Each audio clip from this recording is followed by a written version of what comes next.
राज्य माझा न्यूज आपल्या हक्काची डिजिटल वाहिनी। अंबरनाथमध्ये खासगी व्हॅन चालकांकडून सुरू असलेल्या अवैध विद्यार्थी वाहतुकीवर आरटीओने सोमवारी धडक कारवाई केली आहे। या कारवाईत एकूण 80 खासगी व्हॅन्सवर कारवाईचा बडगा उगारण्यात आलाय।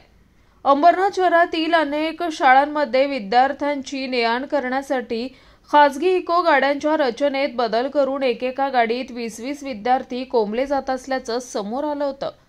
कोकण शिक्षक मतदारसंघाचे आमदार ज्ञानेश्वर म्हात्रे यांनीही या अवैध विद्यार्थी वाहतुकीवर कारवाईची मागणी केली होती। यानंतर कल्याण आरटीओच्या पथकाने सोमवारी दुपारी शाळा सुटायच्या वेळी अशा अवैध विद्यार्थी वाहतूक करणाऱ्या खासगी व्हॅन्सवर धडक कारवाई केली। या कारवाईत एकूण 80 खासगी व्हॅन्सवर आरटीओकडून कारवाई करण्यात आली आहे। त्यामुळे अवैध विद्यार्थी वाहतूक करणाऱ्यांचे धाबे दणाणले असून विद्यार्थ्यांची वाहतूक करायची असेल तर सुरक्षित मार्गाने आणि नियमात राहूनच करावी असा इशारा आरटीओने या कारवाईनंतर दिलाय।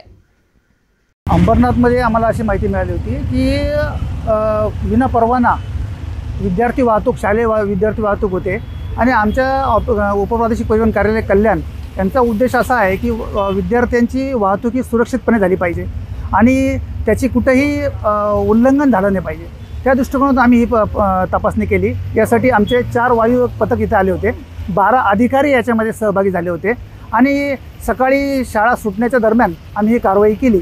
त्यामध्ये प्रामुख्याने आम्ही की ज्या बसेसना परवाना नाही किंवा विना बॅच आहेत किंवा क्षमतेपेक्षा जास्त विद्यार्थी वाहतूक ते करतात अशा वाहनांवर आम्ही कारवाई केली। याच्यामध्ये जास्त करून व्हॅनवर कारवाई झालेली आहे।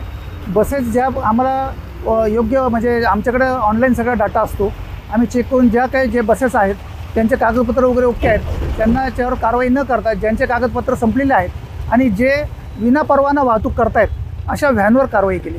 राज्य माझा न्यूज आपल्या हक्काची डिजिटल वाहिनी।